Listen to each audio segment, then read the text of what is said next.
a todos nuestros participantes que se suman a este nuevo encuentro que tenemos, que estamos desarrollando dentro del programa de articulación, educación, producción para el desarrollo local. Nos encontramos en finales de mayo y vamos a dedicar todo junio para recorrer la región que hemos numerado como tercera y que corresponde al Gran Norte de Canadá. Estamos recorriendo los territorios que tiene Canadá. Canadá, constituida políticamente por 10 provincias y 3 territorios, estamos conociendo los territorios de Yukon, Nunavut y los llamados territorios del noroeste. Este ciclo se conforma o se complementa con un portfolio digital donde tienen una colección de recursos multimediales que acompañan y complementan lo que vamos realizando desde las charlas. Porque las charlas es ponerle rostro, voz, relato a temas vinculados a investigaciones, a estudios que tienen que ver con los temas distintivos de la región. Bueno, como todas las tardes, le damos una muy bienvenida y decirles que nos encontramos, como siempre, con nuestro vicerrector de la Universidad Nacional de Rosario, Darío Macía, con Sofía, que es nuestra hospedadora, nuestro brazo técnico, quien hace posible todas estas reuniones, con Olga Corna, que es la presidenta de la ASAEC, Asociación Argentina de Estudios Canadienses, y quien les habla, Viviana Boccolini. Bueno, sin más, le cedo el micrófono a Darío para que haga la apertura de la jornada de hoy. Gracias, Vivi. Primero, agradecerles a todos, como siempre, por acompañarnos. Ya estamos cerca de las 50 personas que hoy están asistiendo a esta actividad. Una actividad que, como dijimos ya varias veces, tiene más de un año y tendrá mucho más. Por supuesto, a quienes hoy nos honran con su presencia y van a ser los responsables de la actividad, agradecerles personalmente este esfuerzo y, como hacemos siempre con cada uno de ellos, decirle que si en algún momento tenemos la posibilidad de que estén en nuestro país y en nuestra ciudad, será un honor poder invitarlos a Calle Córdoba, Italia, al rectorado de la Universidad Nacional de Rosario, como digo siempre, para compartir un café y hablar de tantas otras cosas. Así que muchísimas, pero muchísimas gracias a todos por estar, por seguir estando y por acompañarnos. Muy amable. Pero muchas gracias, Darío, como siempre. Bueno, y ahora le damos el micrófono a Olga, nuestra presidenta, para que diga unas palabritas en este nuevo inicio de jornada. Adelante, Olga. Bueno, muchísimas gracias.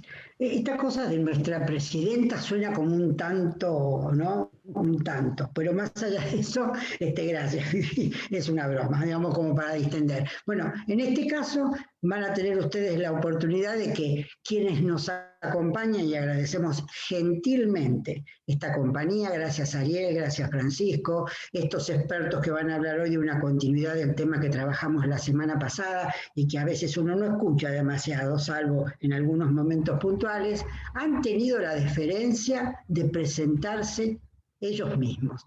Así que en vez de escucharme a mí decir cosas que a lo mejor no son, van a escucharlos a ellos y van a ver una presentación en la cual ellos dicen efectivamente de dónde viene esto, quiénes son y cómo tratan estos temas. Es interesante escuchar esto porque además también van a ver ustedes en la presentación que estamos hablando de algunas cuestiones que tienen que ver con institutos militares, como una reconciliación social para muchos de una cuestión etaria de quienes cuidan estos lugares y que efectivamente a veces no son tan reconocidos, ¿no? Entonces digo, hay que estar en un lugar como la Antártida o como escuchábamos con Miriam el otro día, ver este tema que tiene que ver con el Ártico y hay que estar haciendo patria en esos lugares, ¿no? Identificarse con el lugar y además estudiarlo, contenerlo y no solo conocerlo, sino resguardarlo, que creo que es muchas de las cuestiones que ustedes hoy nos van a poder proporcionar. Así que los dejo con nuestros invitados. Agradezco enormemente, agradecemos este equipo esforzado de trabajo en el cual se cuenta nuestro vicerrector, que es al pie del cañón siempre, la presencia, porque realmente esto para nosotros es gratificante. tener un día como hoy, un jueves a la tarde, 50 personas acompañándonos, escuchando sobre estos temas, bueno, a uno le insufla un optimismo para la continuidad. Así que muchísimas gracias. Muchas gracias, Olga. Bueno, y comentarles a Ariel y a Francisco, antes que inicien su alocución, que nos acompañan nuestros amigos que provienen de las ciudades de San Nicolás, La Plata, Carlos Casares, de Ciudad de Buenos Aires, de La Rioja, Misiones, Formosa, Catamarca, Florencio Varela, Chajarí, Entre Ríos, Mendoza, Salta, Reconquista, Casilda, Rosario, Santa Fe, Arroyo Seco, Puerto General San Martín, Villa Constitución, Esperanza, Sunchales, Tostado. Bueno, tenemos de todos estos lugares y más, Pujato, y se siguen sumando localidades. Para nosotros es un placer poder tenerlos en esta tarde como en todas las tardes. Bueno, sin más, ahora le cedo el micrófono a Ariel para que comience la disertación. Adelante, Ariel y Francisco. Bien, buenas tardes a todos, bienvenidos. Para nosotros es un gusto el poder participar de este encuentro, que un poco por lo que vienen comentando es un encuentro federal, ¿no? Donde hay compatriotas a lo largo y ancho del país, y agradecerles profundamente a Darío, a Olga y a Viviana por la convocatoria y la posibilidad de presentar algunas de las cosas que hemos estado estudiando junto con Francisco en los últimos años. La presentación que vamos a hacer, digamos, va a estar en el orden de los 40, 50 minutos y dejando quizás un rato para preguntas que puedan existir, o comentarios o conceptos que ustedes quieran analizar. Y va a tener una primera parte donde yo voy a estar comentando algunas generalidades de lo que hace a los temas polares, y luego Francisco va a ahondar un poco más en algunos aspectos económicos y políticos y de seguridad. O sea, la parte mía va a ser la menos académica, y la de Francisco va a tener mucho más rigor científico. Así que dicho esto, vamos a comenzar, si les parece. Creo que un poco la dinámica de esto es que pueden hacer las preguntas que quieran sobre el final. Nosotros encantados de poder conversar o incluso debatir en el caso de que sea necesario. Y bueno, y abiertos a todas las opiniones, porque la idea justamente me parece que es esta, ¿no? Poder hacer una presentación donde tengamos una charla profunda, y siempre uno, cuando se enfrenta en este caso a una cámara, antiguamente frente a un auditorio en persona, termina también aprendiendo mucho de la opinión del auditorio. Así que empezamos. En principio, lo que queríamos mencionarles es un poco el currículum nuestro. Básicamente, junto con Francisco, somos profesionales de distintas extracciones. En el caso mío, del área más de económicas; en el caso de Francisco, del área de las relaciones internacionales y las ciencias políticas.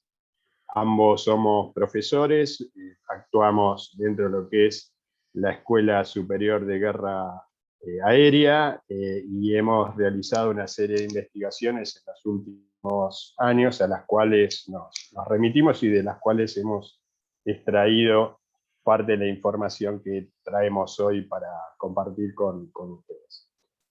Sin perjuicio de todo lo que digamos en esta reunión, nosotros los invitamos a que puedan ver los trabajos que hemos publicado. Son 3 investigaciones al momento, auspiciadas por la Escuela Superior de Guerra Aérea y por la Universidad de la Defensa. Una publicación que hicimos en el 2017 sobre la evolución del escenario antártico, otra que hicimos en el anterior al 2017, otra que hicimos en el 2017 con el comandante Damsky, sobre la evolución del escenario de Antártida, la región, el mundo, los intereses y el liderazgo, que muy centrado, digamos, en el papel central de nuestra nación en ese territorio.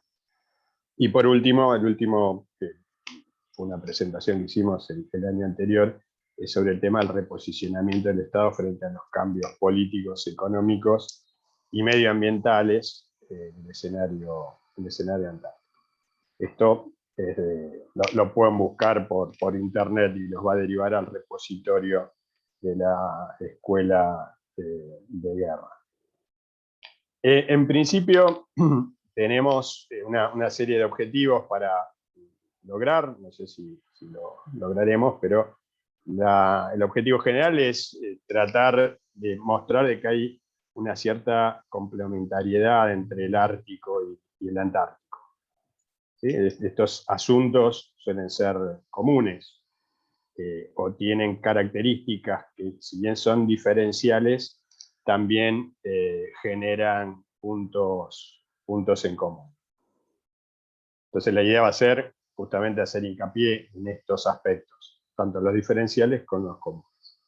Y como objetivos específicos, quizás analizar y describir esas coincidencias de ambos polos, ver si hay posibilidad de generar desarrollos económicos que sean sustentables, y la palabra sustentable acá es vital o es medular, habida cuenta de que hay una conciencia quizás ya global en cuanto a que la explotación de ciertos recursos no deba ser una justificación para destruir esa fuente de riqueza económica.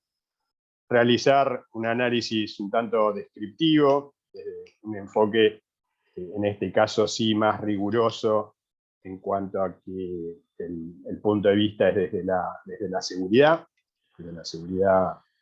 nacional, o de la defensa nacional, y haciendo hincapié en algunas amenazas reales, actuales, y algunas potenciales respecto de ambos polos. Y por último, tratar de evidenciar y fortalecer el posicionamiento de Canadá a través de políticas exteriores y diplomacia total. Ustedes saben que Canadá tiene una cierta primacía en cuanto al posicionamiento diplomático. Queremos hacer hincapié en eso. En principio, y esta es la parte quizás más distendida, que voy a tratar de explayarme, tiene que ver con el tema de la ubicación geográfica, ¿no? Creo que cada uno de ustedes decir, bueno, no hay mucho para hablar sobre esto, porque todo el mundo sabe dónde quedan los polos, pero sin embargo hay algunos aspectos que quisiéramos remarcar. Algunos van a ser poco académicos, o quizás den para alguna otra discusión futura, pero en principio vamos a ahondar este interrogante. ¿Cuántos polos hay? Y ustedes dirán, bueno, no sé, habrá dos, pero si nos referimos a uno solo, el polo sur o el polo norte, pero ¿cuántos polos realmente hay? Porque cuando uno hace un análisis histórico en cuanto a la batalla que hubo entre distintas naciones por ser los primeros en llegar al polo, la gran discusión estaba dada justamente en esto. ¿Cómo puedo determinar yo que llegué a ese extremo? Y acá es donde surge esta pregunta. En principio vamos a mostrar acá 5 posibles polos. Uno, que es el polo geográfico, que sería el punto topográfico o cartográfico, si ustedes quieren. Después vamos a ver esto, qué implicancias tiene en algunas proyecciones cartográficas, pero en principio sería el polo, el punto más extremo desde el punto de vista de mapa, ¿no? O si yo tengo el globo terráqueo, sería un punto ubicado en el eje sobre el cual gira la Tierra. Hay otro que es el polo magnético. El polo magnético, como ustedes saben, digamos, uno de los grandes avances en la navegación tuvo que ver justamente con el invento o el descubrimiento, como quieran llamarlo, de la brújula. Pero el polo magnético varía y no es coincidente con el polo geográfico. Por lo tanto, ahí ya tenemos un polo distinto. Y adicionalmente, el polo magnético va variando su ubicación a través de los años. Esto se lo llama declinación, ¿no? A todos aquellos que sean navegantes y hayan tenido que usar en algún momento alguna carta náutica y hayan utilizado una brújula, ustedes saben que para poder determinar la posición de la embarcación van a tener que hacer una serie de cálculos y dentro de esos cálculos van a tener que hacer una corrección de declinación en función de hacia dónde está señalando el compás o la brújula. Habría otro polo, que es el polo geomagnético, y esto tiene que ver con el centro del campo magnético terrestre, ¿no? Esto fue muy estudiado por lo que llaman las ondas de Van Halen. O sea, Van Halen, aparte de ser un grupo de música, digamos, le está haciendo honor a un físico que determinó estos campos magnéticos, estas líneas que van de norte a sur, o más precisamente de sur a norte, y que protegen de alguna forma a la Tierra, ¿no? En algún momento, en algunos estudios, se dice que estas líneas geomagnéticas son las que utilizan, por ejemplo, las aves para hacer su traslación, en aquellas que suelen hacerlo, o son las líneas que utilizan las palomas mensajeras para poder ubicar. Habría otro, que es el que se denomina el polo de inaccesibilidad, que es el punto más distante desde algún punto terrestre, ¿sí? Esto aplica tanto para el polo norte como para el polo sur. O puede ser quizás la forma o el lugar menos accesible dentro de lo que serían los casquetes. Y por último, habría otro polo que sería el polo astronómico, en este caso aplicable para el polo norte, que sería la línea directa desde la estrella polar, ¿sí? O sea, antiguamente, cuando no existían los GPS y llegado el punto de los polos, las brújulas no sirven demasiado, una de las formas de poder ubicarse era la utilización astronómica, y en el caso del hemisferio norte, la estrella polar es un buen elemento. Entonces, la caída, digamos, cenital de la estrella polar podría estar marcando lo que llamaríamos el polo astronómico. Por lo tanto, en este caso no es tan sencillo el poder definir cuál es el polo norte, por ejemplo. Tendríamos 5 polos distintos. En muchos casos la disputa de quién fue el primer hombre en llegar al polo norte estaría dirimida por alguno de estos puntos, ¿no? Si nosotros miramos este mapa con una proyección cenital, es decir, puestos desde en el punto sería el 90 grados de latitud, sur y norte, ahí vemos un poco algunas de las características que pueden diferenciar ambos hemisferios, ¿no? En el hemisferio norte, de alrededor del polo norte, lo que hay es continente, pero específicamente en el polo hay agua. Es decir, ahí lo que tenemos es como un océano intermedio entre formaciones continentales. Mientras que el polo sur es todo lo contrario. El polo sur coincide con una formación continental que está rodeada de agua. Es decir, tienen una formación antagónica. Olvidémonos del tema hielos por ahora, pero si uno pudiera quitar los hielos, esta sería la forma que estaríamos viendo. Para esta presentación, y esto que voy a decir obviamente no es del todo académico, aunque quizás valdría la pena en algún momento tratar o discutir sobre estos temas, vamos a considerar 2 o 3 temas que a mí me parecen que habría que hacer referencia. Uno es, vamos a considerar, sin demostrarlo, de que la Tierra no es plana.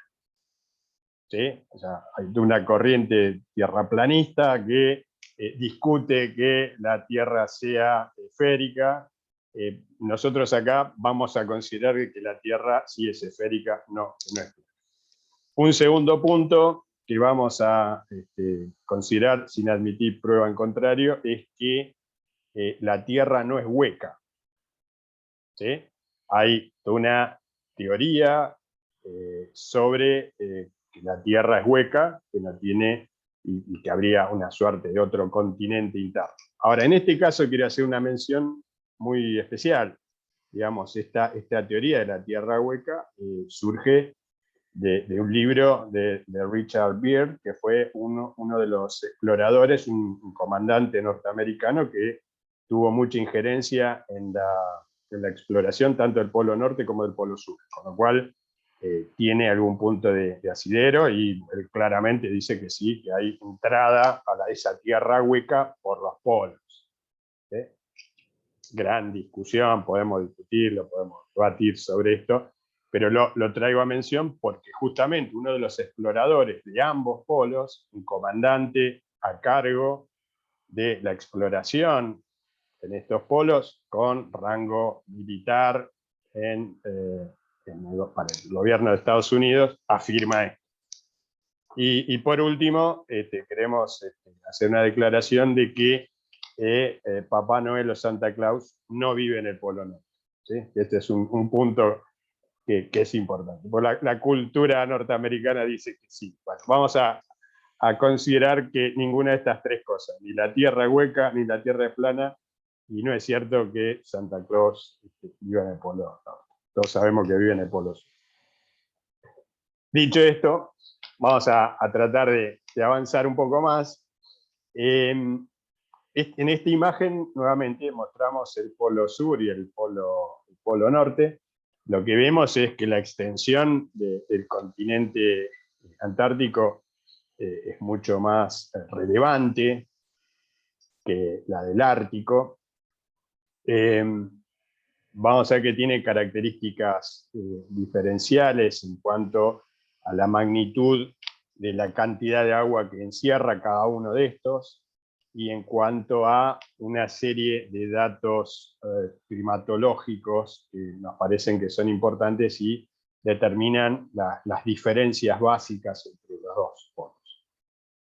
En principio, digamos, si nosotros hiciésemos estos cortes convencionales y cartográficos, la zona polar, tanto la ártica como la antártica, parte de los 66,5 grados de latitud norte y latitud sur, respectivamente.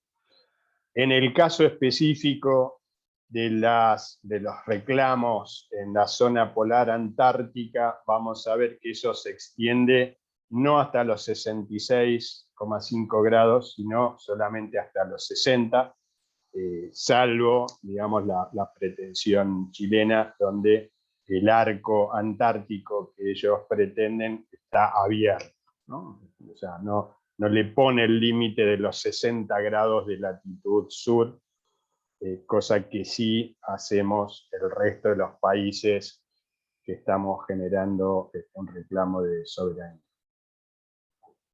Adicionalmente, yo me quiero detener un poquito en lo que sería la proyección Mercator. Este es un dato más cartográfico, pero me parece que es relevante. La proyección Mercator es una de las tantas proyecciones cartográficas existentes, y esto es como si en la figura anterior, es decir, en esta, yo pusiera una luz en el centro de la Tierra y pusiera un cilindro a través de la esfera, ¿no? por fuera de la esfera. Entonces la proyección sería esto que estamos viendo. Lo que estamos viendo es un planiferio. Estos planiferios son bastante criticados desde un punto de vista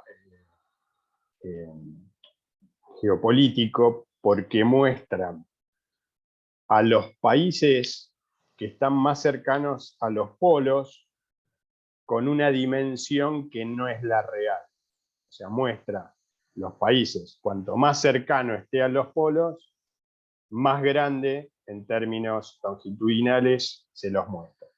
Entonces, no casualmente, tanto los países que estuvieron en disputa en la Guerra Fría, esas dos grandes potencias como Estados Unidos de Norteamérica y lo que fue la Unión Soviética, están muy cercanas a los polos, por lo tanto aparecen con una dimensión mucho más grande de la que realmente es.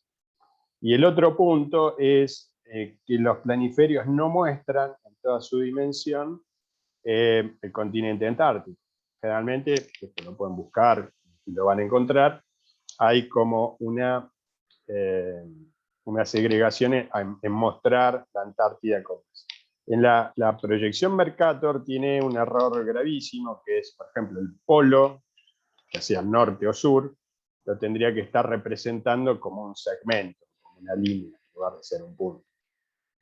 Podemos verlo en este otro planiferio. Fíjense, las coordenadas 0 y 0, 0 de latitud, 0 de longitud, no recorta en 4 cuadrantes iguales, sino que los cuadrantes del hemisferio sur tienen menos dimensión. ¿Esto por qué? Porque no se muestra hasta 90 grados. Mientras que en el hemisferio norte sí, y vemos, por ejemplo, Groenlandia con la dimensión de casi toda Sudamérica.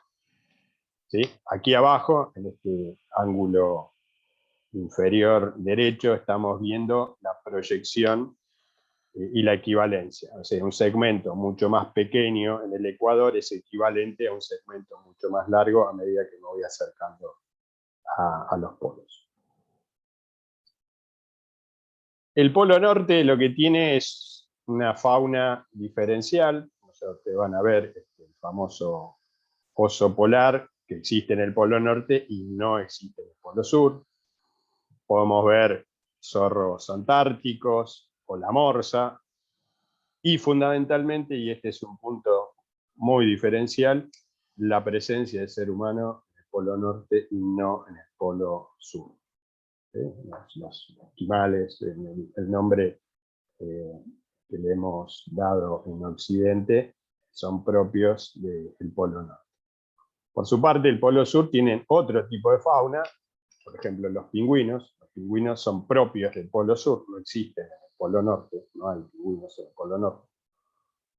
El cormorán antártico o la foca de Weddell y un bichito llamado krill, que es sumamente importante desde el punto de vista económico, por lo menos para Argentina debería serlo.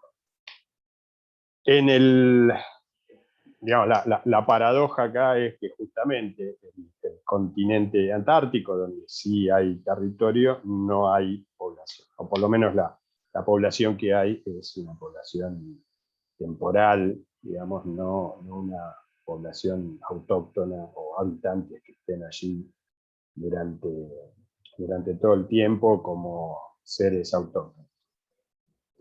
Entonces, algunas de las diferencias que ponemos aquí, el Polo Norte, al ser agua, un territorio acuoso congelado por las bajas temperaturas, es un casquete de hielo, por lo tanto está a nivel del mar, mientras que el Polo Sur, o la Antártida, por el contrario, tiene una altitud promedio de 2000 metros, y es el continente de mayor altura media, más que cualquier otro. O sea, por más que las alturas más grandes estén en Asia, la altura promedio de Asia es inferior a los 2000 metros que ostenta el continente antártico. El Polo Norte ha registrado como un récord de temperatura mínima, menos 70 grados, pero el récord a nivel mundial de menor temperatura es en Antártida, 93 grados, y esto se pudo comprobar en agosto del 2010. La temperatura media en el Polo Sur es inferior a la del Polo Norte. ¿Y esto por qué? Bueno, básicamente porque la absorción solar en el agua es mayor, es como del 85%, mientras que en el continente es mucho menos, es del 65%. Por lo tanto, hay menos absorción solar, menos calor, por ende la temperatura es menor. El Polo Norte tiene poco nivel de humedad, hay pocas nevadas, mientras que en el Polo Sur es mucho más, hay muchas más precipitaciones y hay mucha más humedad. Esto también define el tipo de flora que pueda llegar a haber. Hay muchos líquenes, por ejemplo, en el Polo Sur. En el Polo Norte, pese a lo que uno tiende a pensar, hay menos desprendimiento de hielos, o por lo menos son menos peligrosos que lo que deberían ser en el Polo Sur.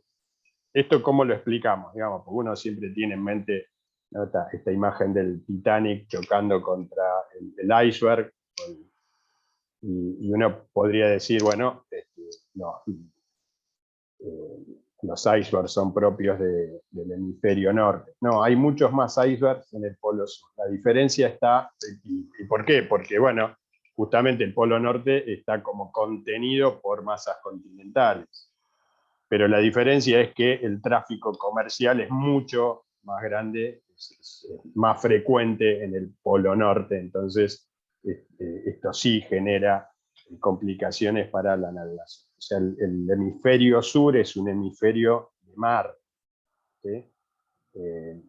Por lo tanto, hay iceberg, pero como el movimiento o el flujo comercial es menor, eso no es tan problemático para la navegación.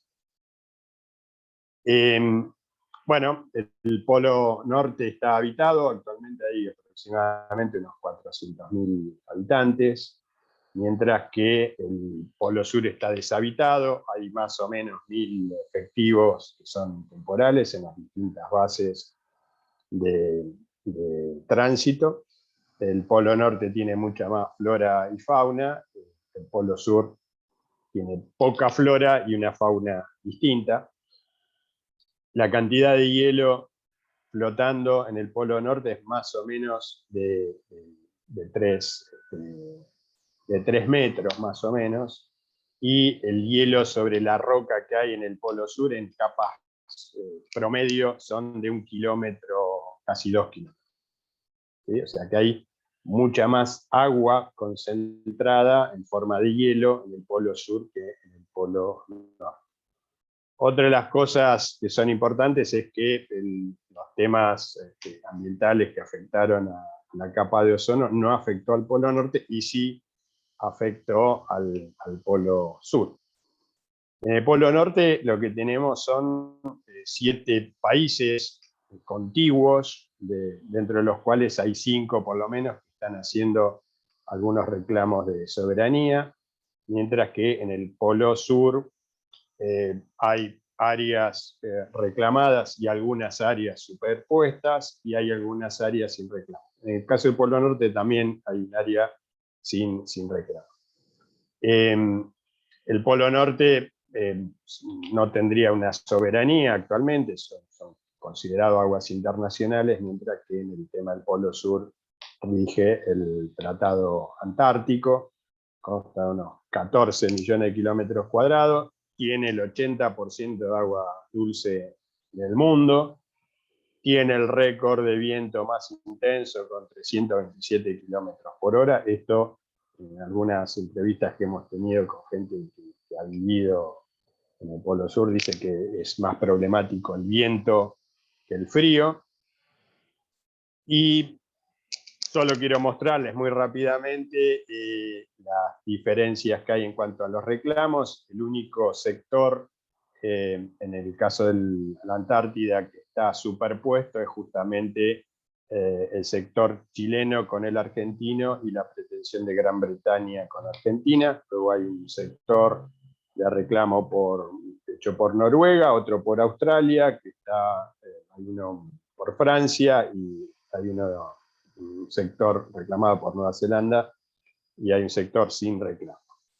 En el caso del Polo Norte, fíjense, estas son frecuencias de vuelos transpolares, es decir, es mucho más rico el movimiento comercial o el intercambio social que podría haber a través del Polo Norte. Si este Polo Norte no estuviera congelado, se abaratarían mucho los costos de transporte, ¿sí? Yo recuerdo algún trabajo de Asimov en donde hacían una lucubración teórica de poner paños negros sobre el polo norte, absorber más calor y derretir el casquete polar, y eso permitiría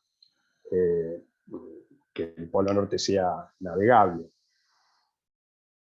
Bueno, esto lo vimos. Esta es la pretensión de distintos países, tanto de Canadá, Dinamarca, Estados Unidos, Rusia y Noruega, y este sectorcito blanco que está aquí en el medio es el sector no reclamado.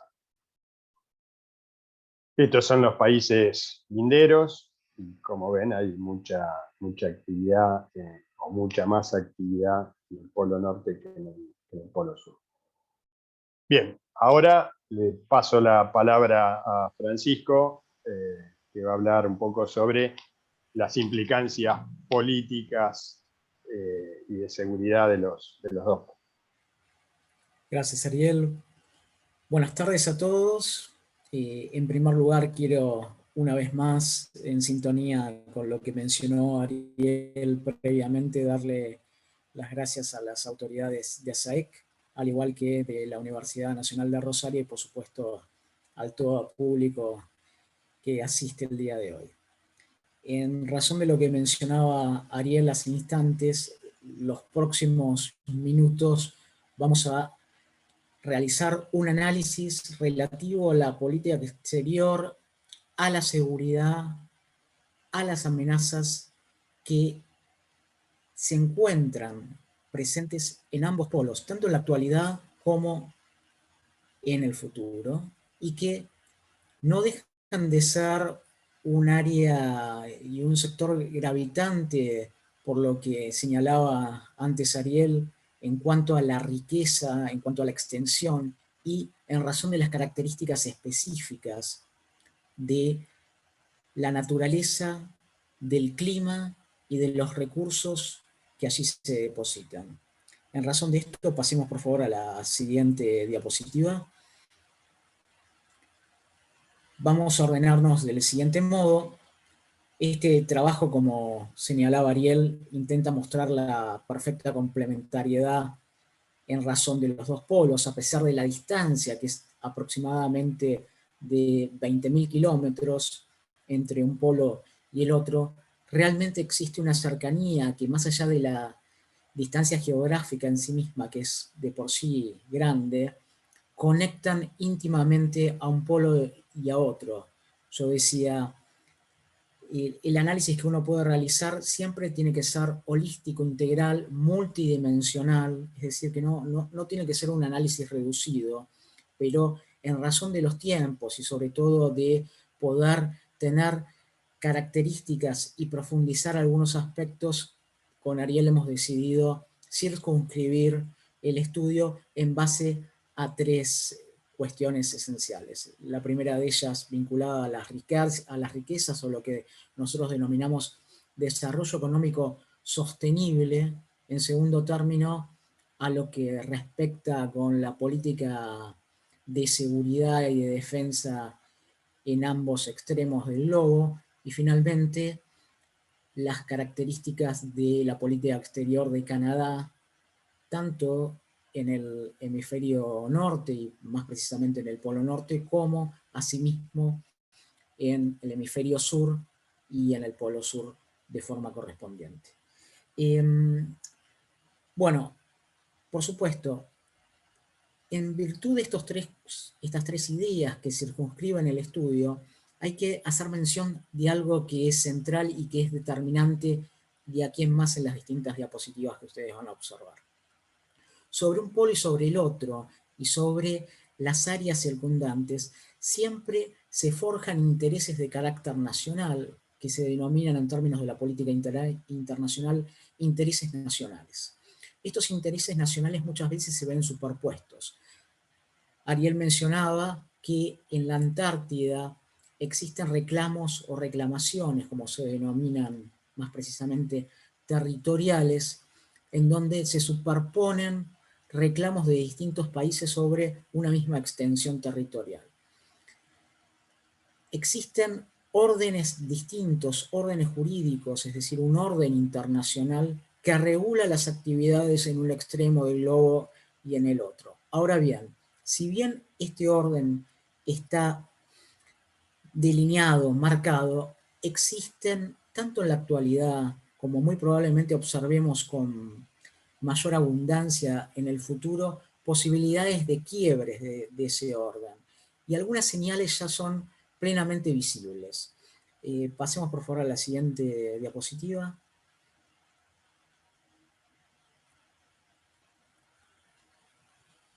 Antes de avanzar, me parece pertinente un poco en razón del ámbito que nos envuelve y a la generosidad y calidez con los que nos han recibido la gente de ASAEC, de la Universidad Nacional de Rosario. Yo quería hacer mención, dado el fallecimiento hace unos años, de una figura emblemática que estudió ambos polos y que conecta tanto al continente antártico como al Ártico, y fue ni más ni menos que el doctor Fred Roots, un canadiense precisamente, que realizó importantísimas investigaciones en un extremo y en el otro, y que fue el geólogo en jefe de la primera expedición tripartita de Noruega, Suecia y el Reino Unido del año 1949, con la cual demostraron el retroceso de los glaciares, y este fue el primer indicio del cambio climático. El cambio climático en realidad no es algo novedoso, sino que ya tiene algunos indicios de antaño. Más precisamente ese mismo año de 1949 se realizaron las primeras, o se evidenciaron justamente los primeros síntomas de ese cambio a nivel global. Voy a citar, si me permiten, las palabras del propio doctor Roots, quien mencionaba y deja ver con estas palabras cuál debiera ser la actitud y si quieren la predisposición tanto de investigadores como de los estados que tienen presencia en el Ártico y en la Antártida. Por favor, presten atención a estas palabras que creo que son muy ricas y son muy elocuentes en sí mismas. Cito al doctor Roots. No tengas miedo de fracasar, pero tampoco de tratar algo fuera de lo común.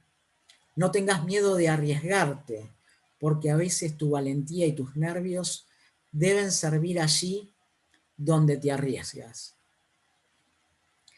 Esta frase creo que puede quedar en el recuerdo tanto de los investigadores y exploradores polares como de los estados a la hora de hacer frente a los desafíos, a las características y sobre todo algo que es primordial, que respecta al cuidado de ambos polos. La siguiente diapositiva, por favor. El primero de los puntos yo mencionaba que corresponde al desarrollo económico sostenible, y este término de sostenibilidad, lo que antiguamente se denominaba sustentabilidad, permite proyectarnos a lo largo del tiempo, es decir, no realizar exclusivamente análisis de corto plazo, que hoy día parecen ser muy abundantes, sino poder proyectarnos a el mediano y el largo plazo en virtud de reconocer las riquezas de territorios que a falta de cuidado podrían ser significativos no ya por la riqueza en sí misma, sino por el impacto de carácter global por un descuido frente a ellos. En este sentido, la Antártida y el Ártico tienen, yo decía, íntimos puntos de conexión. Esos puntos de conexión tienen que ver con sus riquezas, sí, no cabe duda de ello, pero también tiene que ver en relación a cómo esas riquezas y cómo el cambio climático y cómo los impactos del hombre, es decir, los factores, si quieren, antrópicos, golpean de forma directa a uno y a otra zona. Es decir, en el caso de la Antártida hablábamos, como decía Ariel, de un continente, mientras que en el caso específicamente del Polo Norte se trata de aguas congeladas. Ahora bien, ¿cuáles son los recursos y cuál es la riqueza en sí misma que se deposita en uno y en otro extremo? En primer lugar, mencionaríamos el agua dulce, que si quieren lo podríamos llamar también el elemento vital. Y esto me detengo unos instantes porque muchas veces nos pasa desapercibido o inadvertido, puesto que lo consideramos un recurso diario, es decir, abrimos la canilla y el agua puede salir por largos minutos y nos resulta de fácil acceso. Ahora bien, existen múltiples áreas a nivel global que no tienen esa posibilidad. Asimismo, hoy día existen también estudios que están tratando de avanzar, como es el caso de Israel, que es pionero en este sentido, en la búsqueda de desalinización del agua, puesto que el agua en sí mismo es un recurso muy escaso. Ahora vamos a ver en términos, en este sentido por ahí Ariel tiene un background más importante que el mío por también su formación económica, pero los datos de la realidad pueden dejar un poco en claro por qué es tan escaso este recurso. El Programa de Naciones Unidas para el Medio Ambiente, cuyas siglas en inglés es UNEP o UNEP en castellano, nos señala que el 10% de masas de agua congelada se encuentran en los distintos continentes. Fíjense, es una pequeña porción, 10% de capas congeladas. De ese 10%, es preciso recordar que se encuentran en su inmensa mayoría bajo estado sólido, por eso decimos que son hielos o depósitos congelados. En tanto que, en el caso de la Antártida, fíjense las dimensiones, los volúmenes, hablamos de 27 millones de kilómetros cúbicos retenidos de forma sólida, que transformados al estado líquido serían aproximadamente 24,5 millones de kilómetros cúbicos. Esta dimensión, este dato tan importante, solo representa un 2% del agua dulce a nivel mundial en cuanto al acceso. Ahora vamos a hacer luego una distinción. La siguiente, por favor, Ariel.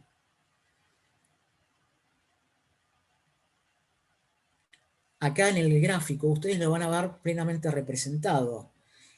Si se detienen unos instantes, van a observar que alrededor del 97,5% del agua a nivel global es de tipo salada. Vale decir que solo el 2,5% es el agua dulce que nosotros podemos consumir. Asimismo, de ese 2,5%, aproximadamente el 70% se la encuentra en la Antártida bajo la forma de glaciares, lo que se denomina permafrost, es decir, el hielo depositado sobre el suelo antártico. Ahora bien, ¿qué es lo que pasa con el agua y cómo se distribuye? En el cuadro que ustedes ven a su izquierda, perdón, hacia la derecha de su pantalla, van a observar que la mayor cantidad reside o se deposita en la Antártida y en segundo término, en segundo lugar, en Groenlandia, que conforma o es parte del círculo polar ártico. Vale decir, la sumatoria de estas dos primeras cifras, de estas dos grandes primeras dimensiones, nos hablan, en primer lugar, de esta plena conexión que mencionábamos Ariel y yo, pero asimismo de cuál es la importancia de este recurso escaso que requiere un cuidado permanente y adicional. Fíjense, por ejemplo, el caso de Sudamérica, en el otro extremo, tiene pequeñas cantidades de este recurso, al igual que Australia, y quizás se entiende de sobremanera por qué el continente africano, por ejemplo, es tan castigado. Si ven los datos, representa un 0,000,1%, muy, muy, muy alejado. La siguiente, por favor. Bien, hablábamos de las riquezas, es decir, y del desarrollo económico sostenible. El desarrollo económico yo quise partir desde el elemento central, el que posibilita la vida, el agua, pero bien debiésemos distinguir aquellos recursos renovables y no renovables. ¿Cuál es la distinción? ¿Por qué hablamos de recursos renovables y no renovables? Los recursos renovables son aquellos que se regeneran en un intervalo de tiempo igual o menor al de su consumo. Y, por su parte, los recursos no renovables son los contrarios, ¿no? Es decir, aquellos que necesitan un tiempo mayor o mucho mayor al de su consumo. Dentro de los recursos renovables, es decir, de los primeros, podemos encontrar entre los habituales, los más comunes y los más generosos, la energía eólica o el viento, la radiación solar, la energía geotérmica, los productos derivados de lo que sería la madera y aquellos que provienen de la tierra, tubérculos, hortalizas, frutos, cereales, etc. Estos recursos renovables tienen una característica esencial. Si bien son renovables, exigen, yo decía, un cuidado adicional, porque un consumo excesivo, un abuso frente a ellos, los transformaría en instantes en no renovables. Es decir, se sumarían a la otra categoría que se encuentra en contraposición a ellos. Son frágiles y pueden volverse también escasos. En tanto que los recursos no renovables presentes en el Ártico y en la Antártida hacen, si quieren, a la riqueza económica y por los cuales se comienzan a abrir los apetitos de algunos estados frente a su administración y posesión. Entre ellos, el carbón, el petróleo, los minerales, el gas natural y aquellos depósitos de agua que son subterráneos y que no tienen capacidad de recarga.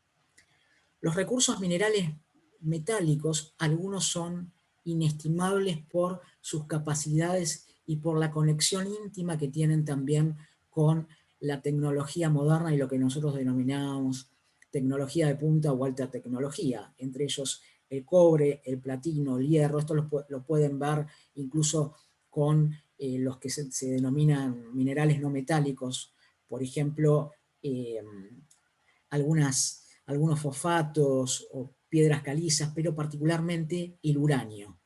El uranio es un recurso por excelencia, denominado recurso estratégico por su uso dual, es decir, por el uso dentro de los espacios cívicos o civiles y dentro del ámbito militar. Dada su escasez, al mismo tiempo, se convierte en un recurso de búsqueda inimaginable o, yo diría, en términos más vulgares, como mencioné antes, plenamente apetecible por los distintos estados. Y por último, los que son tradicionales, los combustibles fósiles, entre ellos el petróleo, el carbón en menor medida y el gas. Siguiente diapositiva, por favor. Aquí se van a encontrar con una distribución de todos estos recursos que yo les mencionaba a lo largo y a lo ancho del continente antártico y van a poder observar que esa distribución, si bien quizás no parecen estar ocupada la parte central del continente, simplemente porque las investigaciones que se realizaron son en su inmensa mayoría en las franjas costeras. Esto no significa que no haya una presencia de todos ellos, quizás incluso en mayores cantidades al interior del propio continente. La siguiente, por favor.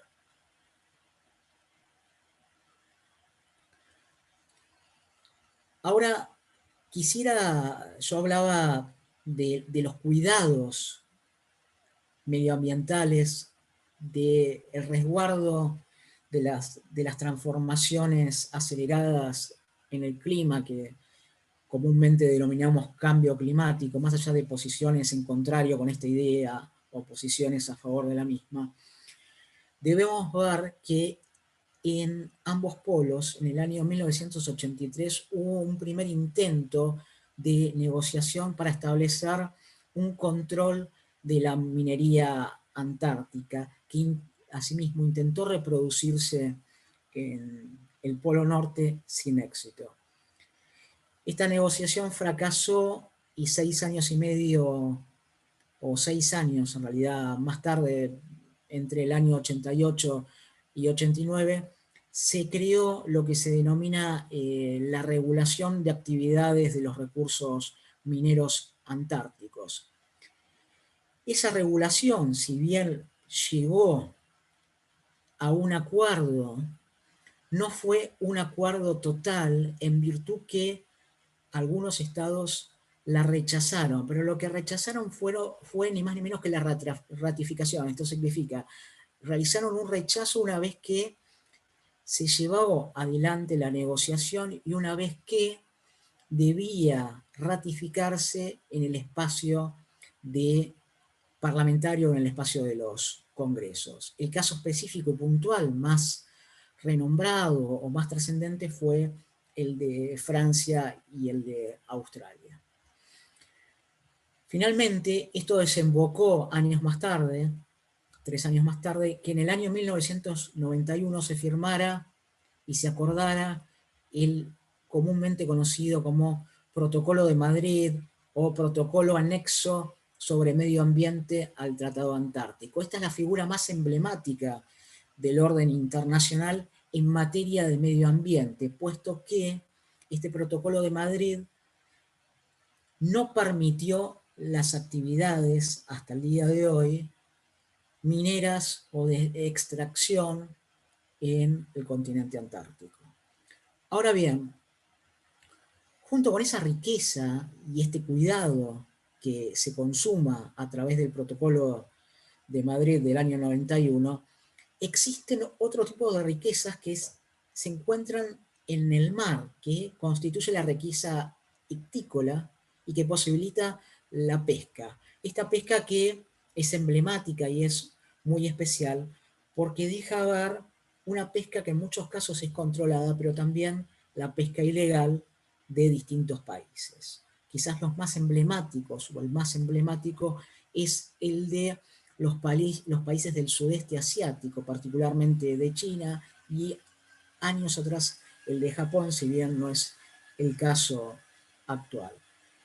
¿Por qué se explica esta pesca brutal, depredatoria? Bueno, en buena virtud justamente por la riqueza de las aguas en ambos extremos y de un recurso que es básico, fundamental, tanto en el Polo Norte como en el Polo Sur, y que es el krill, que por su etimología significa pez joven o joven pez en noruego, y que se trata de una especie de camarón ártico antártico que ronda los 3,5 centímetros a 7 centímetros. La particularidad del krill es que es plenamente abundante en vitaminas, entre ellas la vitamina A, la B, la D, y al mismo tiempo que es no solo un complejo vitamínico muy valioso para el hombre, sino también para los animales. Tal es así que aves que son, o que se las intenta realizar prácticas de engorde, se utiliza en buena medida el krill que proviene de los dos extremos del globo. Yo decía, la pesca es depredatoria en muchos casos y existe la Convención del Mar para regular la misma. Ahora bien, la Convención del Mar no siempre logra su cometido y al no lograrlo abre las puertas para que este primer impacto que se produce en el mar tenga consecuencias de otra índole también sobre el cambio climático, aunque parezca lejano, pero asimismo sobre las capacidades del hombre y las capacidades de reproducción. Buena parte de la riqueza del krill tiene que ver con lo que durante el siglo XIX fue la caza de ballenas y de focas, que tienen como alimento primordial o primigenio el consumo de krill. Al abandonarse la caza de ballenas y de focas, si bien hoy día subsiste pero en mucho menor medida, el krill comenzó a ser más abundante y tiene una riqueza económica exponencial. La siguiente, por favor, Ariel. Acá pueden ver un poco las áreas marcadas en rojo donde se encuentra la mayor depredación a través de la pesca ilegal, pero al mismo tiempo los puntos focales de pesca. Como puede observarse, la República Argentina, o al igual Chile, que son los dos estados más próximos al continente antártico. De hecho, en el caso de Argentina, en consideración del extremo sur de la Isla Grande de Tierra del Fuego, nos separan un poco más de 900 kilómetros. Y si consideramos la ciudad de Tierra del Fuego, son aproximadamente 1000 kilómetros de distancia. Es decir, que Argentina forma un gran puente con el continente antártico, en buena medida porque lo que se denominan antantares o Andes antárticos conectan de forma directa nuestro continente, más precisamente Argentina, con el territorio antártico. La siguiente, Ariel. Gracias. Otro de los elementos ricos y que debe ser también de carácter sostenible respecto a su cuidado es el turismo. Distintas organizaciones, entre ellas la Asociación Internacional de Turismo Antártico, dejan en claro el crecimiento año tras año del número de visitantes en la Antártida. Este número de visitantes hoy día supera los 30.000, ¿sí?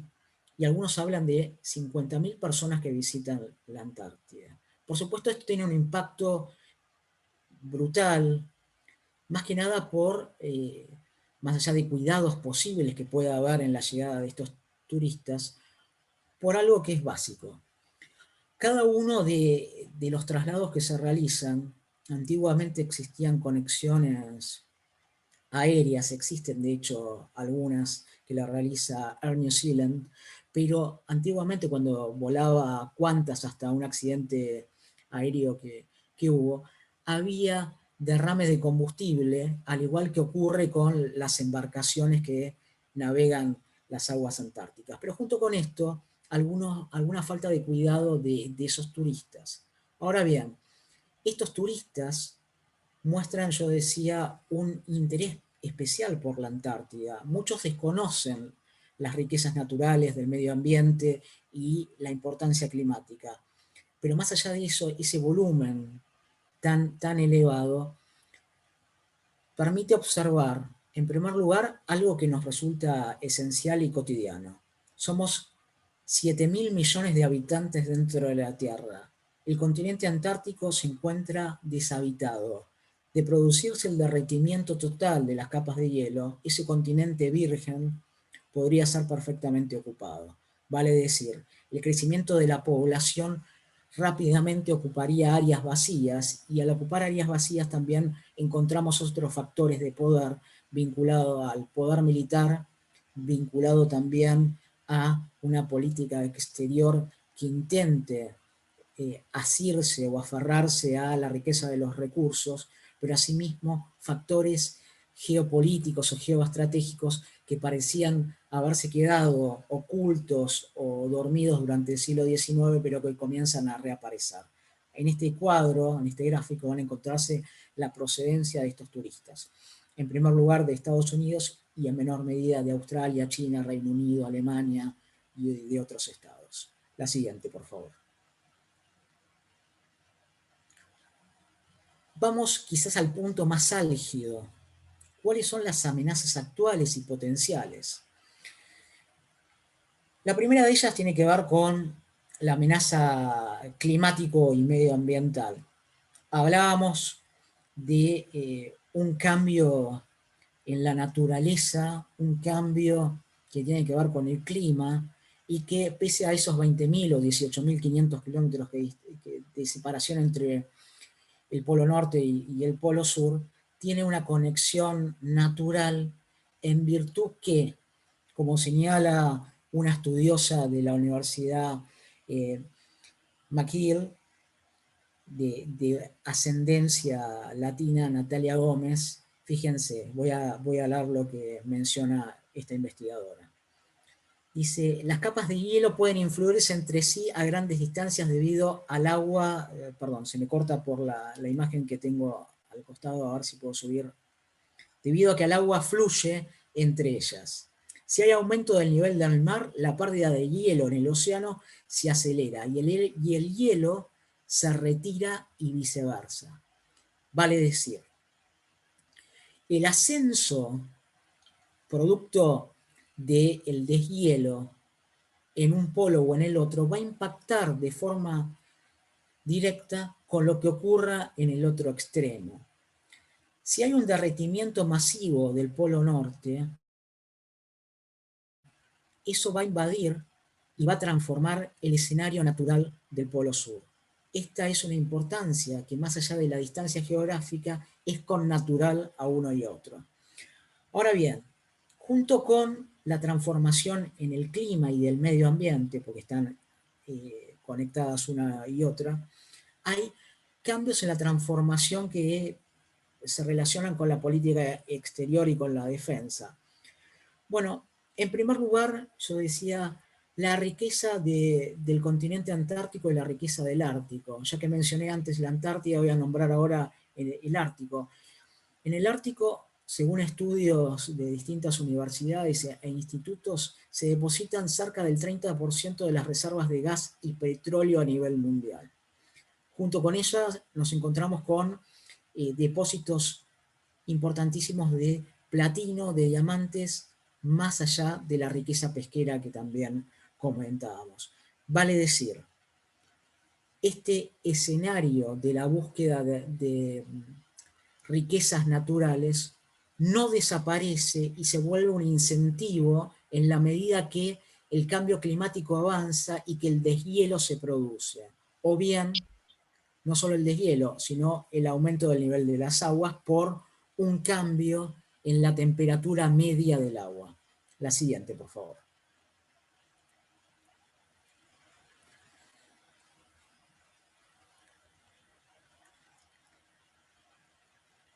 La siguiente, gracias.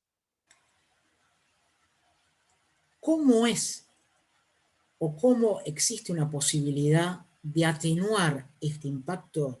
Bueno, hoy día diríamos que es el derecho internacional el que puede realizarlo, y si bien parece un elemento muy abstracto, no deja de ser una posibilidad fehaciente, fáctica de realizarlo.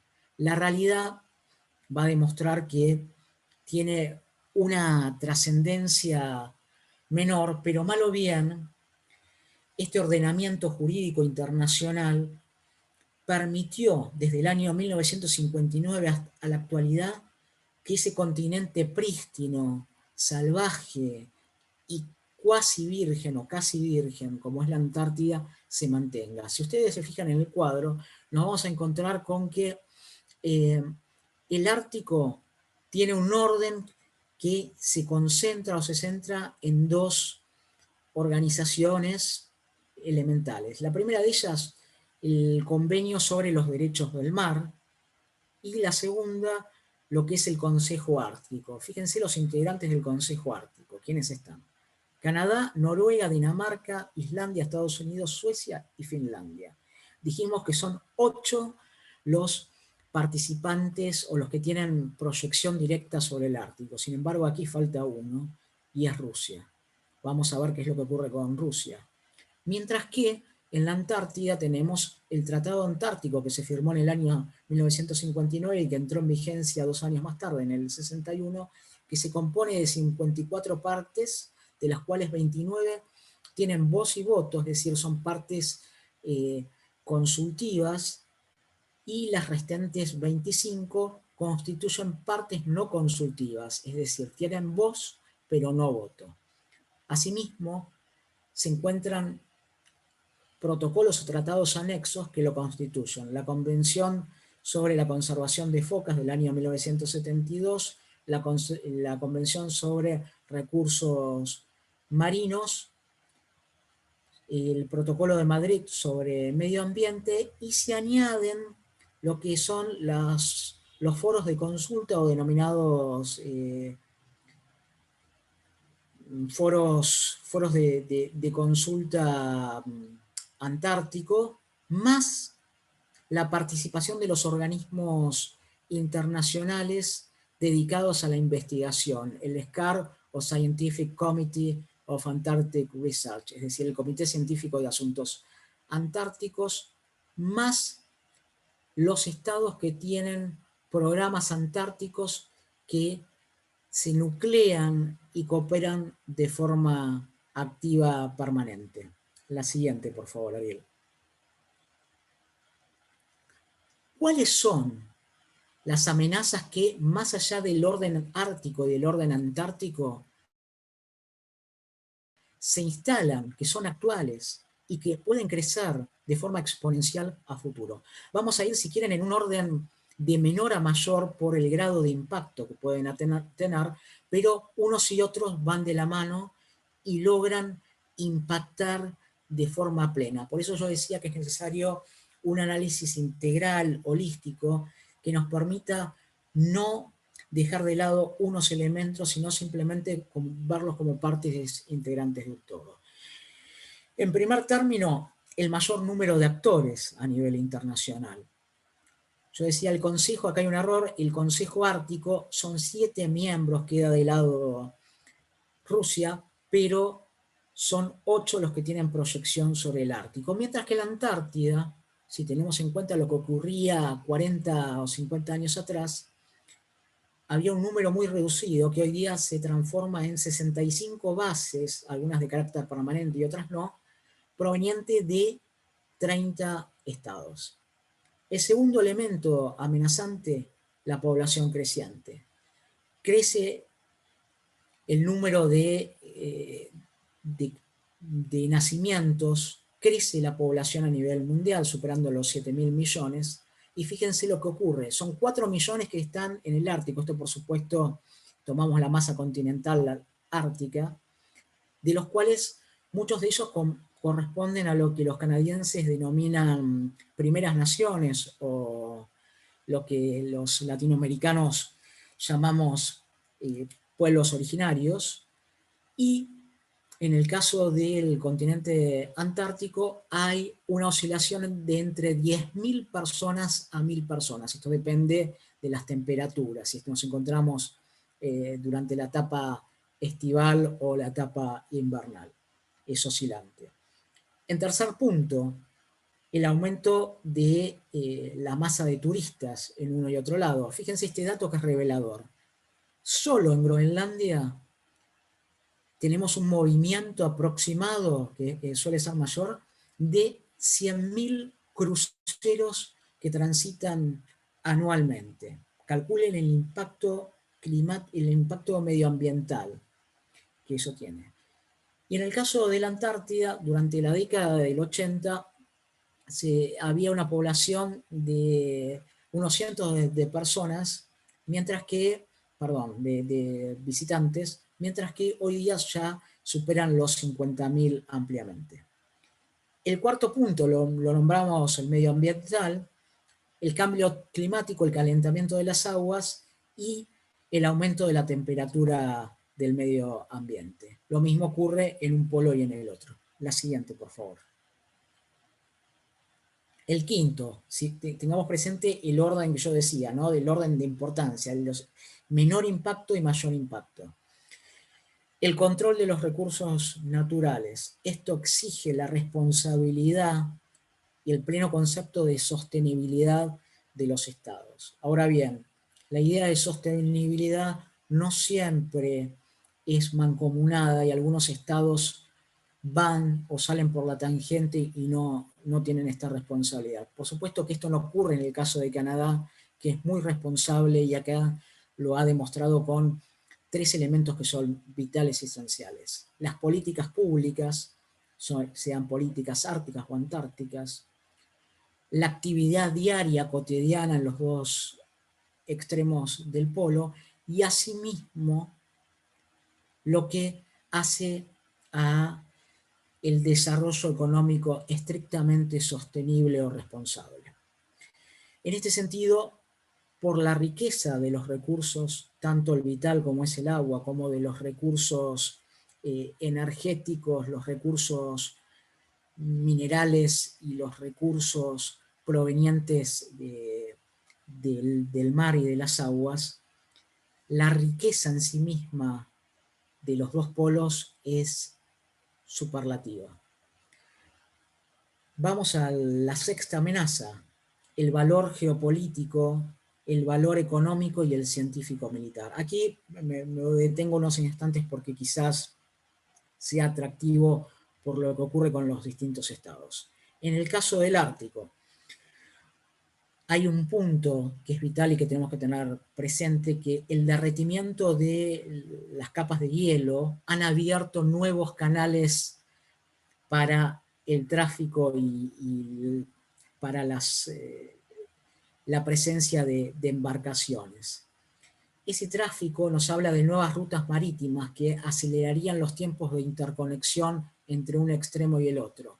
Esta nueva ruta marítima es la ruta del noroeste, que conecta las áreas más septentrionales de Canadá o las áreas medias septentrionales de Estados Unidos con el extremo oeste, tanto con la ciudad de Rotterdam, en el caso del continente europeo, como bien algunos puertos en China.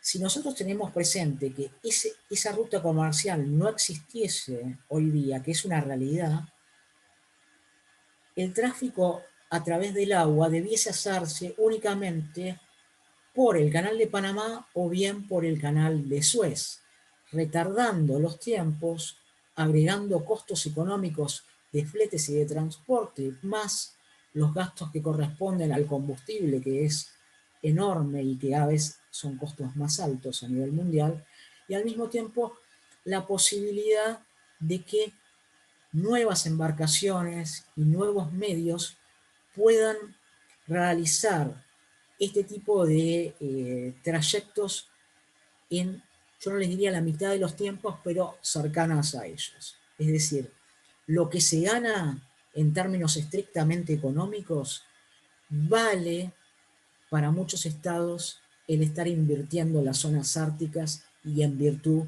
de la apertura de este canal del noroeste. La siguiente, por favor.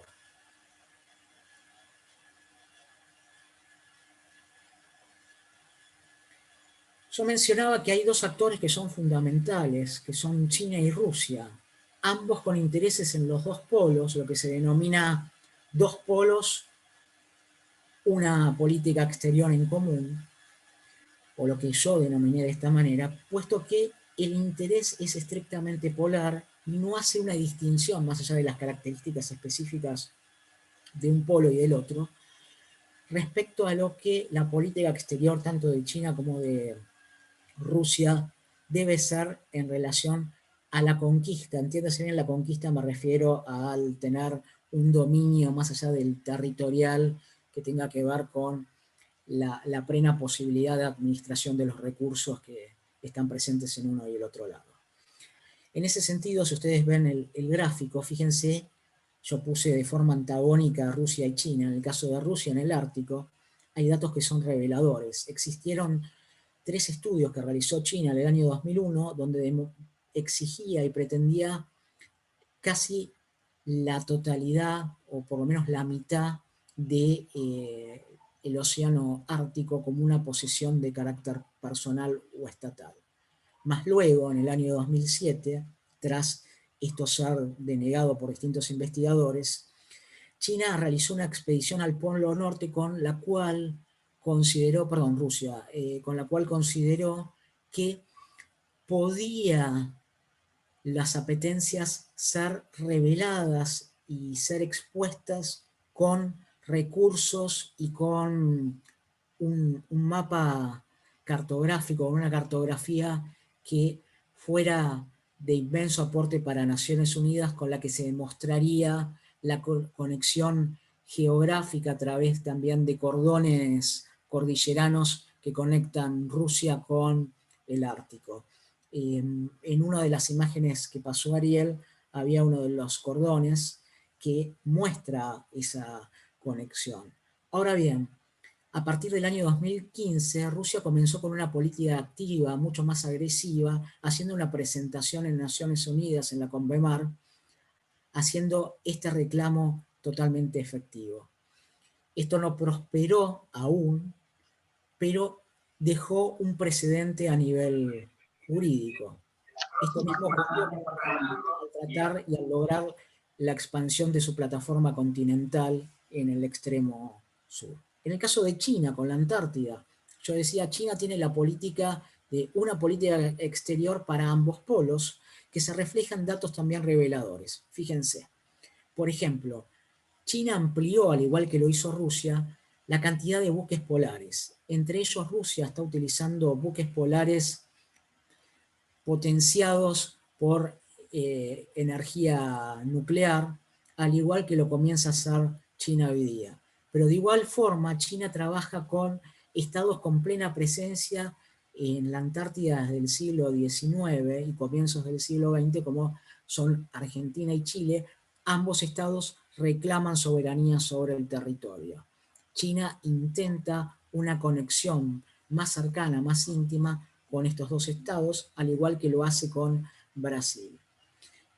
Asimismo, China está desarrollando en la actualidad un GPS de carácter nacional que es el Beidou, que es un reemplazo al actual uso del GPS norteamericano o del instrumento denominado Galileo, en el caso de la Unión Europea, o del GLONASS ruso.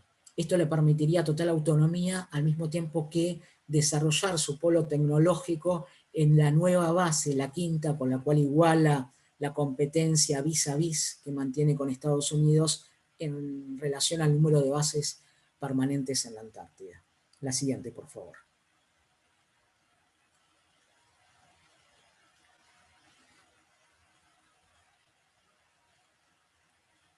¿Qué es lo que va a pasar? Bueno, el avance ruso y el avance chino se da también a través de datos concretos. Fíjense, en el caso del Ártico de Rusia, ya tiene dispuestas la creación de 16 bases de uso cívico-militar, pero más precisamente de este último, con lo cual estaría ya militarizando el área del Ártico hasta el año 2025. No conforme con esto, ese dato es muy revelador porque está más que 10 veces, o tiene más de 10 veces de avance, es decir, si lo multiplica, yo diría que lo doblega casi en 15 puntos a la antigua cantidad de bases que tenía más o menos una década atrás o una década y media atrás. Asimismo, Rusia está comenzando nuevas exploraciones en la búsqueda de gas y de petróleo en estas zonas que han significado un llamado de atención para la OTAN. ¿Por qué? La OTAN está realizando actualmente distintos movimientos conjuntos entre todos sus estados sobre posibles atentados o posibles intromisiones a alguno de sus Estados miembros en las superficies terrestres, pero también en el área del mar. Ahora vamos a ver en el próximo slide esas características, pero me detengo también en lo que ocurre con la Antártida. Eso es lo que ocurre con con Rusia. En el caso de China, bueno, yo decía el desarrollo de un recurso tecnológico, una especie de GPS de corte nacional, pero junto con eso, China remarcó en el año 2017 algo que forma parte de su política exterior y que así lo determina, con la idea de la existencia de dos polos que se integran en su política exterior y que se los denomina como áreas estratégicas. El término estratégico se refiere al desarrollo tecnológico, al avance militar y al control de los recursos naturales de esas zonas. La siguiente, por favor. Ya nos acercamos al cierre. ¿Cuál es la gran amenaza, más allá de estas 6, 7 amenazas que mencionamos antes? Bueno, existe una que tiene que ver con el medio ambiente y que redunda en lo que habíamos conversado instantes atrás, y que tiene que ver con un instrumento jurídico por excelencia que es el Protocolo de Madrid, que preserva el cuidado del medio ambiente, que tuvo un aval unánime en cuanto a su logro, pero que es extremadamente frágil en el mediano y largo plazo. ¿Por qué? Tengamos presente lo siguiente. Hay una transformación del equilibrio de poder. Es decir, en el escenario internacional, los actores, si quieren verlo de forma gráfica, jugarían una gran partida de ajedrez donde ya no se trataría de un enfrentamiento de dos partes con piezas blancas y piezas negras, sino de múltiples estados que son beligerantes en términos de las cuotas de poder que tratan de obtener, al tiempo que tratan de maximizar sus intereses. La maximización de esos intereses constituye una verdadera partida estratégica para que esos intereses sean asequibles. Ahora, la distribución del poder, por supuesto, es variable, va cambiando año tras año o década tras década. Pero ¿qué es lo que pasa y cómo actúa el equilibrio de poder en el instrumento jurídico por excelencia que tiene hoy día el sistema? Cuando hablo del sistema me refiero a los 4 o 5 elementos que componen el orden jurídico internacional en la Antártida. Bueno, el Protocolo de Madrid, yo decía, cuida el medio ambiente, evita que la minería hoy día tenga lugar, las extracciones de petróleo, de gas y de minerales estratégicos en esas zonas, pero esto puede caer de forma rápida. ¿Por qué? Porque si nos fijamos, voy a alterar un poco el orden de lo que ustedes pueden ver ahí en ese slide o en esa filmina. El objetivo, yo decía, es el cuidado del medio ambiente. Ahora bien, ¿el Protocolo de Madrid tiene fecha de expiración? No, no lo tiene. Pero si bien no tiene fecha de expiración, una enmienda o modificación puede realizarse en cualquier momento en virtud de lo que señala el artículo 12 del Tratado Antártico. Pero, esto es posiblemente lo que ocurra, tras pasados 50 años de la fecha de entrada en vigor, si bien se lo ratifica en el 51, entra en vigor en el año 1998, si tenemos en cuenta el paso de 50 años, el año 2048 va a ser la clave para el Tratado Antártico y el sistema del Tratado Antártico, puesto que tras esos 50 años pueden pedir a través de una comunicación directa, una comunicación que tiene que ser por escrito, al depositario del tratado, una conferencia de carácter extraordinario para rever y reformar o enmendar ese protocolo. Si tenemos en consideración el cambio climático, el ascenso de las aguas, el aumento de las temperaturas medias tanto a nivel atmosférico como en las aguas, la riqueza de los minerales que se depositan en un extremo y en el otro, pero de manera particular ahora en el continente antártico, si tenemos en cuenta las variaciones en las cuotas de poder, si tenemos en cuenta las apetencias de Rusia, las apetencias de China, si tenemos en consideración que nuevas rutas navegables desde el norte van a hacerse presentes, y si tenemos en consideración que existen reclamos territoriales de 7 países sobre la Antártida: Argentina, Chile, Noruega, el Reino Unido, Australia, Nueva Zelanda, ¿sí? Nos vamos a remitir a las posibilidades de choque de intereses palpables durante este tiempo.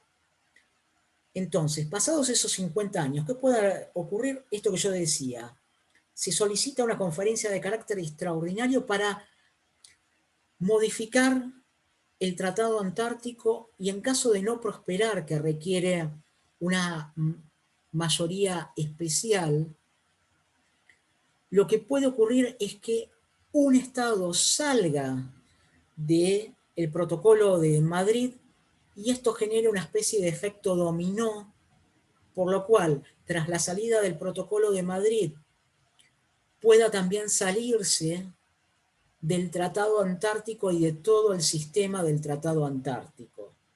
Esto particularmente tengamos en consideración las partes consultivas que tienen voz y voto, y sobre todo aquellas grandes potencias que pueden tener intereses específicos sobre estas áreas.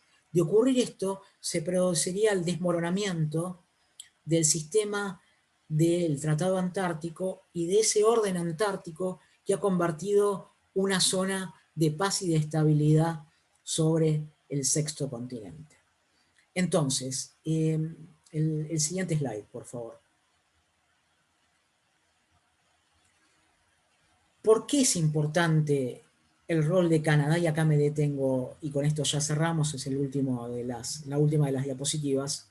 El rol de Canadá, como así de otros estados, pero me detengo en Canadá, es clave por las características que ha mostrado a lo largo del tiempo. Canadá apeló siempre al denominado multilateralismo, es decir, se valió de su presencia en organizaciones internacionales como Naciones Unidas, como la OTAN, para tener un pleno respeto del orden a través de las reglas y transparentar las acciones. Si bien Canadá es una potencia media, no nos olvidemos que tiene presencia dentro del G8 y tiene presencia también activa dentro del G20, del cual también forma parte de la República Argentina.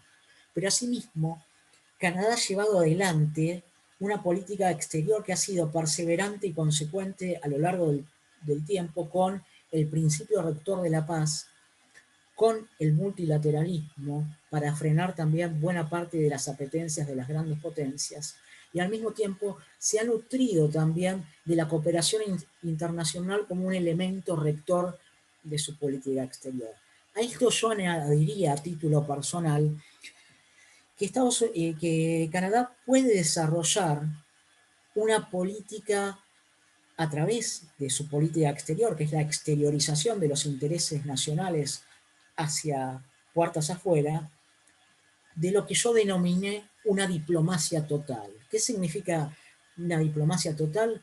Ni más ni menos que una diplomacia que sea omnicomprensiva, es decir, que atañe a los aspectos geopolíticos, que atañe a el desarrollo económico sostenible, al cuidado del medio ambiente, a los aspectos culturales, a la interconexión o la cooperación a nivel internacional, pero también a un rol clave y fundamental con el acercamiento a América Latina por la gran magnitud de estas amenazas y sobre todo porque América Latina se presenta desde hace ya varias décadas como una puerta de acceso bastante franqueable a las amenazas transnacionales. Esa diplomacia total sería con seguridad redundante a favor de Canadá en primer lugar, pero sobre todo a favor de la paz internacional. Muchas gracias. Muchas gracias a ustedes, Francisco, Ariel, excelente la disertación. Si pueden apreciar en el chat, los comentarios son para destacar, bueno, como excelente la disertación de ustedes, que es un lujo. No hay preguntas, hemos quedado todos escuchando atentamente, tomando nota, registro de todo lo que iban diciendo. La verdad es un gran placer. Bueno, y para ir cerrando, ante todo agradecerles a ustedes, Ariel y Francisco, la maravillosa disertación que nos han brindado. Después, Ariel, si estás de acuerdo, facilitarme las diapositivas para poder publicarlas en el portafolio de la región. Por supuesto, sí, con Muchas gusto. gracias, Bárbara. Y ahora cederle el micrófono a Olga Corna para que vaya haciendo el cierre, y el cierre definitivo lo hace nuestro vicerrector Darío. Así que adelante, Olga.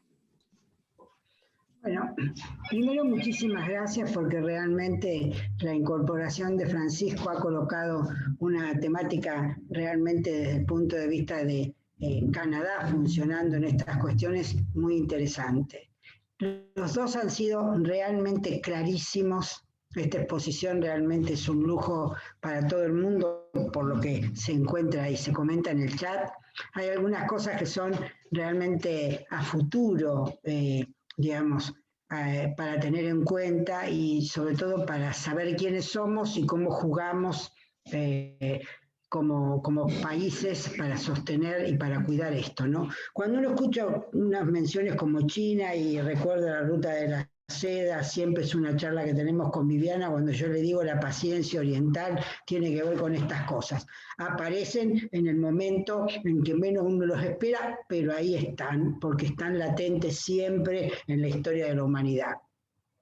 Y hago referencia a una cuestión interesante que comentó Francisco, la preocupación, digamos, del ministro de Relaciones Exteriores de Canadá con respecto a determinar su pertenencia y su soberanía con respecto al Ártico, hablando de las primeras naciones, ¿no?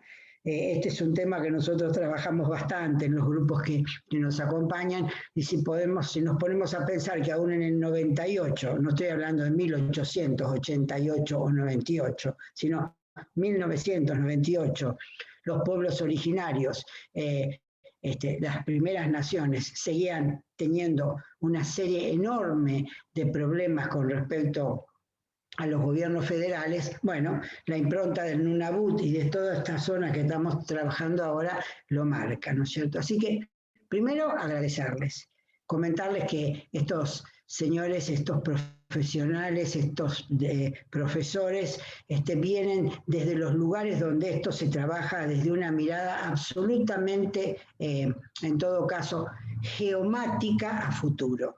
No geomagnética, sino geomática a futuro. Así que agradecidísimos. Realmente yo cuando escuchamos nosotros, personas como ustedes, y nuestro vicerrector nos puede acompañar, realmente terminamos siempre asombrados todos de esta cuestión y decimos, incluso somos poco modestos, porque decimos, con semejante público, qué buenos que somos, ¿no? Así que bueno, gracias. Muchísimas gracias a los dos por el trabajo, el esfuerzo, porque esta no es una presentación improvisada, cosa que agradecemos enormemente. Y entonces, nada, gracias. Olga, Darío, Viviana, los agradecidos somos nosotros. Los estudios que hemos realizado en los últimos años los hacemos en términos absolutamente vocacionales, porque creemos que es una temática que importa y mucho, y como vos decís, Olga, esto tiene una proyección hacia futuro, y en esto no voy a ser modesto, digamos, hay poca gente pensando hacia futuro, y en función de eso, digamos, podríamos plantear objetivos estratégicos o de posicionamiento. Y esto me parece que es sumamente importante, habida cuenta de que Argentina necesita repensar esto.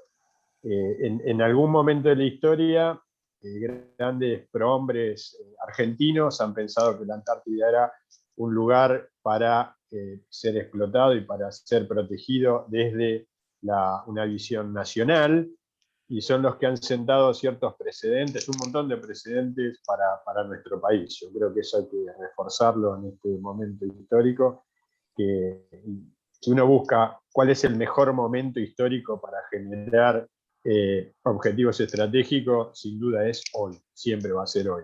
Digamos. Siempre estar pensando en ese futuro que necesariamente tiene que ser mejor para nuestro país y obviamente mejor para todos los ciudadanos que habitamos en nuestra querida tierra. Así que gracias a ustedes por darnos este espacio. Gracias. No, gracias a ustedes, excelente. Hubo un gran ausente en la mención de las grandes potencias, cortita, Estados Unidos. ¿Qué rol, qué actitud toma respecto de esto? Si pueden brevemente contarlo, porque me gustaría saber eso. Bueno, Francisco, te la dejo a vos, que digamos, tenés ganas. En realidad el rol de Estados Unidos es protagónico, pero ¿en qué se basa esta afirmación? Bueno, habría que hacer la distinción entre el Ártico y el Antártico, o el continente antártico. En primer lugar, por la cercanía al Ártico de Estados Unidos, más precisamente por la presencia en un territorio que fue adquirido a Rusia, como es Alaska, pero que le da proyección hacia el Ártico. Pero no solo por eso, al menos en la región ártica, sino porque durante la Guerra Fría, si bien parece un anacronismo mencionarla, fue un espacio vital para Estados Unidos porque pensó que alguna amenaza podría desarrollarse a partir de estas zonas. Y tal es así que en contrapartida, la entonces Unión Soviética comenzó a desarrollar distintos buques, distintas embarcaciones de propulsión nuclear y al mismo tiempo que ponían en juego los intereses norteamericanos que hasta ese entonces estaban descuidados en esa zona, pero que a partir de allí en más, Estados Unidos comenzó a darle gran importancia y gran magnitud. Vale recordar en cercanía del tiempo que el presidente Obama impulsó la importancia del Ártico a través de un documento en donde el presidente, digamos, avisoraba un escenario conflictivo y trataba de ordenar el juego de fuerzas en esta región. Vale decir, no conforme con eso, la siguiente administración, la de Trump, comenzó a realizar exploraciones, nuevas exploraciones en hasta ese entonces una zona de Alaska que, por ejemplo, estaba vedada a las exploraciones de gas y de petróleo. Esto un poco iba en sintonía con lo que mencionó Trump en su momento de la idea que el cambio climático era una quimera, es inexistente, y a partir de allí avanzar en este sentido. Pero si nos fijamos más allá de la postura de Obama, siquiera medioambiental, pero también militarista en cuanto a la proyección, el propio presidente Trump buscó esa idea o la hizo factible en un documento en el mediano y largo plazo hasta el año 2030. Y algo similar ocurre con la Antártida. La presencia norteamericana a nivel antártico es enorme, y no solo eso. Estados Unidos, a diferencia de los 7 países que habíamos mencionado que tienen reclamos de soberanía, reclamos territoriales, no expuso reclamos territoriales, pero se guarda el derecho o se reserva el derecho de realizar futuros reclamos una vez que este instrumento jurídico, que es el Tratado Antártico, caiga, y en buena medida eso puede ocurrir como un primer paso, como mencionaba yo, en razón de la caída del Protocolo de Madrid y el efecto dominó que había comentado. Así que tiene un Sí. rol preponderante en los dos polos.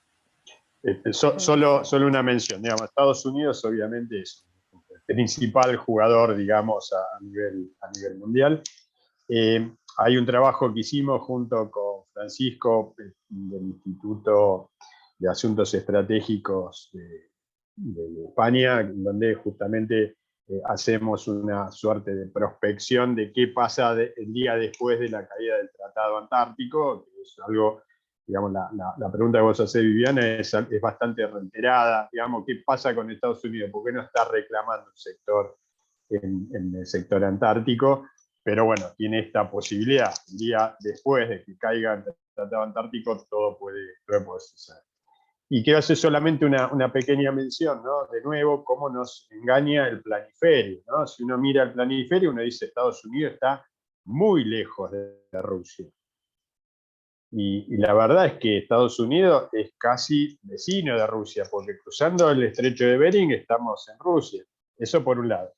Y por otro lado, si uno planificara algún ataque misilístico, no va a ser el ataque misilístico como nosotros lo pensaríamos mirando el planiferio, ¿no? Atravesando el Atlántico, lo haría justamente a través del Polo Norte, que queda mucho más cerca. Por lo tanto, es un área estratégica y por eso esto que mencionaba Francisco, la necesidad quizás nacional de Rusia de empezar a poner puertos en esa área lindera a lo que sería este océano Antártico, y que obviamente lo posiciona en una forma estratégica frente a su archirrival, ¿no? O sea, esto es un tema que va a haber que seguirlo paso a paso. Perfecto, bueno, genial. La explicación, tanto de Francisco como de Ariel, no quedan dudas. Muchísimas gracias y muchísimas gracias a todos los que nos acompañan todas las tardes. Antes de pasar el micrófono a Darío, recordarles que la próxima charla la tenemos el martes próximo, 1 de junio, pero esa charla se dará por la mañana, porque quien nos acompaña se encuentra en España y por la diferencia horaria, el mejor horario es por la mañana. Ustedes recibirán por mail las indicaciones para poder conectarse. Bueno, ahora sí, le cedemos a Darío, nuestro vicerrector, para que haga el cierre final. A todos, muchísimas gracias. La verdad, Vivi, que no queda mucho por decir. Hemos compartido una tarde con una charla extraordinaria. A nuestros disertantes inmensamente agradecidos. Yo creo que si siguiéramos hablando y ellos siguieran hablando, nos seguiríamos quedando, porque yo quiero comentar que fueron casi 2 horas de charla. Realmente, en las charlas que venimos desarrollando, un horario que no tuvimos nunca, pero creo que podríamos seguir conversando perfectamente y seguiríamos todos muy, muy involucrados. Así que bueno, infinitas gracias por la disposición, a quienes nos acompañan, por supuesto. Como siempre, decirles que es importante que el martes estén de nuevo, pero recuerden que ahora es a la mañana. Y nosotros tenemos una forma tradicional de cerrar esto, no sin antes agradecerle a Sofía, no sin antes agradecerle a Viviana y a Olga por esta disposición de que tenemos de nuestra actividad y el esfuerzo que venimos haciendo. Así que bueno, gracias a todos y Sofi, Vivi, Olga, nos vamos. Cuídense mucho, muy buen fin de semana y que ojalá esto cada día mejore más. Saludos para todos. Chao, gracias. Gracias.